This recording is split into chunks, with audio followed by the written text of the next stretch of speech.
Gala Cultural.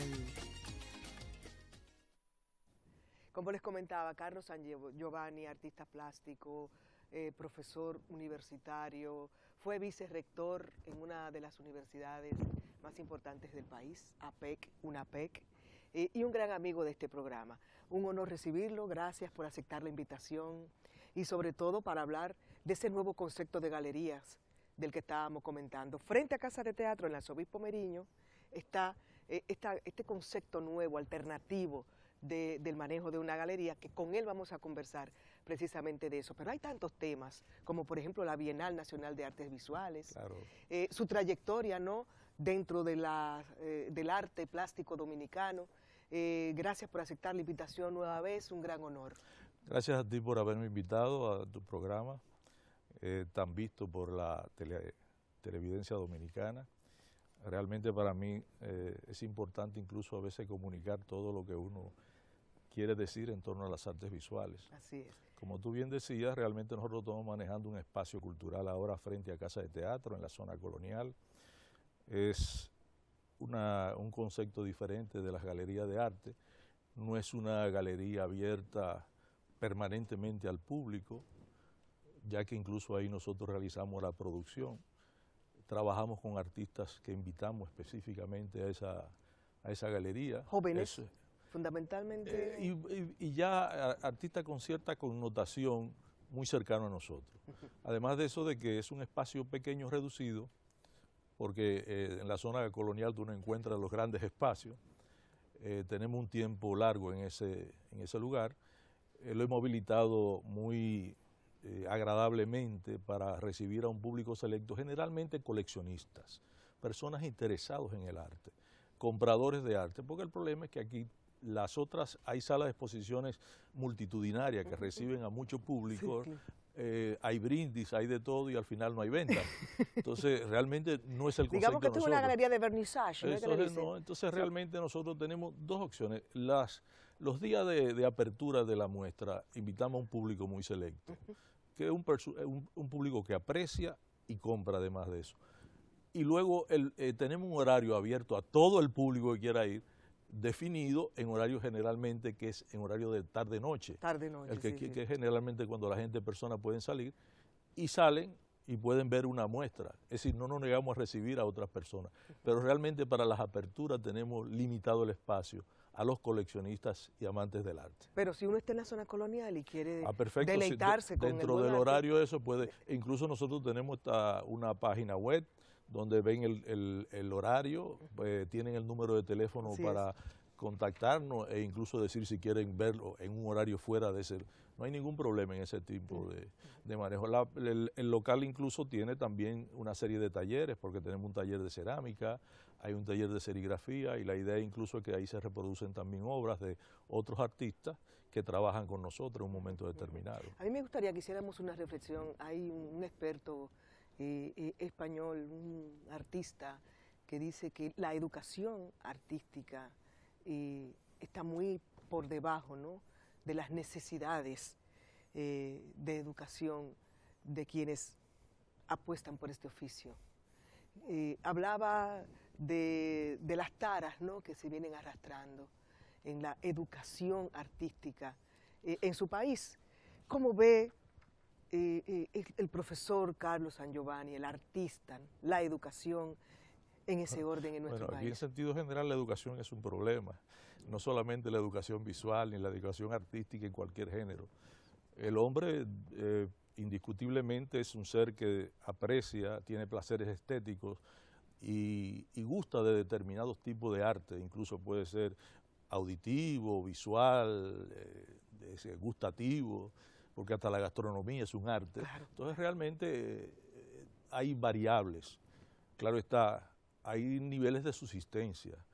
Tú puedes decir que para el dominicano ahora mismo que está enfrentado a un día a día donde los elementos coyunturales como son problemas de agua, problemas de electricidad no están resueltos muchas veces, el placer estético ya se convierte muchas veces en algo secundario y primario en determinados momentos cuando son de carácter como son el gozo para incluso olvidar un poco los problemas del día a día.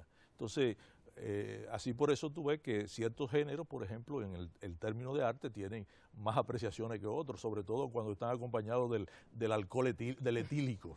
Entonces realmente eso es la diferenciación. Entonces creo que en la medida que un pueblo crece culturalmente, que se abren más espacios culturales, que se insiste en la labor de enseñanza sobre la apreciación de las artes, ese pueblo tiene posibilidad incluso de ir trascendiendo y aumentando sus conocimientos e incluso yéndose a otros lugares a nivel incluso del Parnaso estético. Exactamente. En esa galería hay algún interés especial por algún tema en las obras, o es una galería abierta a toda esa vanguardia del arte que se nos presenta en estos momentos? Nosotros tratamos de ser incluso, no me gusta utilizar el término de innovación, aunque está muy en moda innovación, queremos ser un poco vanguardistas en términos de nuestro planteamiento estético. Ya que tú hablabas de la Bienal, realmente incluso la Bienal de Arte Plástica, cuando nosotros ganamos... Sí, un tema que me gustaría que reflexionáramos, sus expectativas como artista visual, ¿no? Sí, no, incluso como ganador de Bienales. De Bienales, porque yo en un momento determinado trabajé fui un producto, como bien dice, de una Bienal Nacional de Artes Visuales, donde en las artes gráficas yo gané el primer premio en grabado con una técnica poco tradicional. Es decir, donde nosotros trabajábamos incluso con elementos de collage en el asunto de la gráfica, y eso fue le dicen innovador elementos en su momento. extrapictóricos, ¿no? ¿No? Elementos extrapictóricos. Extrapictóricos. Yo creo que fue uno de los artistas visuales que comenzó, ¿no? No, quizá el que más comenzó en el país fue Silvano Lora, que nosotros también dirigimos una fundación, porque somos parte de la directiva del taller público Silvano Lora, que está en la misma zona colonial, en la Meriño, y nosotros hemos sido, por ejemplo, lo que junto a un grupo de personas restauramos una casa dejada por el artista, y es el artista que realmente incluso tuvo mayor trabajo en torno de los recursos extrapictóricos, sobre todo en un tipo de arte que se llamó el arte efímero y luego el arte povera, que es el arte povera, es un arte que viene de Italia en sus inicios y que trabaja con elementos de desecho de la sociedad de consumo. Entonces realmente él trabajó al máximo. Recuerdo cuando yo estaba en Panamá, en la década de los 70, cuando él todavía no le permitía a la dictadura balaguerista dejarlo entrar al país, yo fui a Panamá a una exposición invitado por él, y al retorno, que vine con su hija que estaba pequeña de 1 año de edad, y su esposa, trajimos una exposición que él había armado sobre el Canal de Panamá, trabajado con elementos, recursos extrapictóricos, es decir, collage. Y eso ahí sí hay una gran innovación. Y eso se hizo una exposición que precisamente cuando se inauguró, al otro día se le dio la posibilidad de ingresar al país. Es decir, se levantó el impedimento que tenía de entrada al país. Realmente nosotros hemos trabajado en muchos frentes culturales, no solamente en la Galería de Arte. A mí me gusta un poco hablar muchas veces de mi galería porque se puede ver como una concepción de un asunto de negocio privado, aunque yo muestro... Pero no está mal, ni es objetable. No, es que yo creo que el artista, por ejemplo, uno tiene que vivir de su obra. Claro. Así como viven los bachateros y los cantantes y cuestión, también los artistas plásticos tienen que vivir y tienen incluso que darse la importancia. No es lo mismo, por ejemplo, tú tener una galería donde tú puedes expresar lo que tú quieras, es decir, cuando tenga algo que decir en cualquier momento, que esperar tú que te den un espacio en una galería pública. Claro. Porque teniendo tu espacio tú puedes hacer tu propio cronograma de trabajo. Entonces esa es la idea mía. Claro está, yo no estoy exponiendo cuando no tenga nada que decir, yo expongo cuando tenga algo que decir. Entonces realmente así, incluso cuando hay amigos y artistas conocidos que en un momento determinado quieren expresarse. Ahora mismo, por ejemplo, estábamos preparando una exposición para Alberto Vaz. Son 3 pintores que trabajan mucho dentro del hiperrealismo. Y entonces ellos incluso me solicitaron hacer una exposición, claro está, una exposición de obras de pequeño formato que se va a inaugurar próximamente. Y que estaremos invitados todos, ¿no? Claro, claro. Fernando Peña de Filló es el artista visual, un gran maestro de las artes plásticas dominicanas. Es la figura a la que se le dedica esta 28ª Bienal Nacional de Artes Visuales. ¿Tiene usted alguna reflexión sobre la obra de este destacado artista? No, indiscutiblemente que Fernando Peña de Filló es uno de los artistas visuales más importantes de la plástica dominicana contemporánea. Es una persona incluso con una formación que viene desde los movimientos españoles. Ha trascendido, incluso inauguró recientemente un museo de su obra, es decir, dentro de un concepto muy particular, igual más o menos en la misma dirección que estoy trabajando yo, donde está exhibiendo su trabajo. Claro está, todavía es un artista que está en nuevas búsquedas. Veo incluso que ahora mismo hay un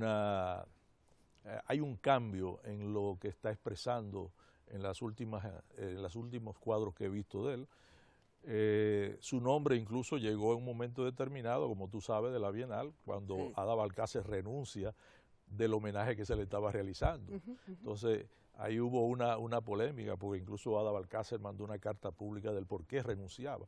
Y ellos, claro está, aunque son muy buenos amigos, se dedica ahora la exposición a Fernando Peña de Fillo. Pero nosotros tenemos grandes maestros todavía, a la que seguiremos dando nombre.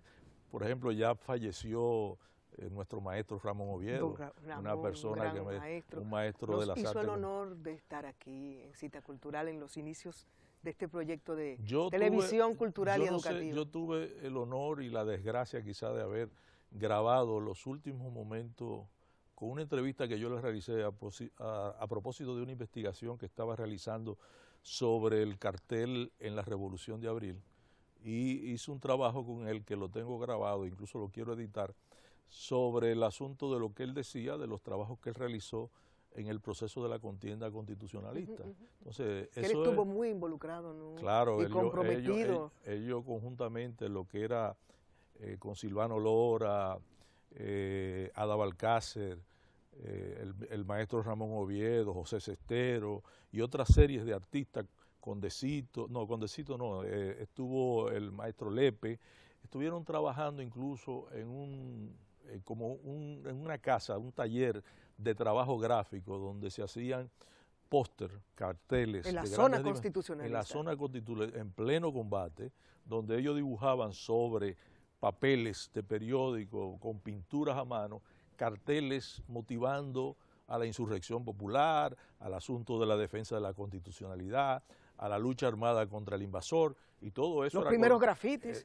Esos eran colocados todo en la zona colonial, motivando incluso en las grandes manifestaciones que se celebraron, las pancartas que adornaban la parte posterior de los procesos donde se daban los discursos, eran adornados con pintura de grandes artistas. Por ejemplo, Gilberto Hernández Ortega estuvo en la Revolución y hizo un mural enorme para decorar una escena. Esos son elementos incluso que se están rescatando, incluso en el libro reciente de René Fortunato aparecen algunas de las imágenes que se trabajaron ahí. Se trabajaron ahí, así es. Está preparando, porque usted ha tenido una vida universitaria larga, una trayectoria como profesor, está preparando la escuela dominicana, las universidades dominicanas, al publicista que se necesita, al artista visual que están demandando estos nuevos tiempos.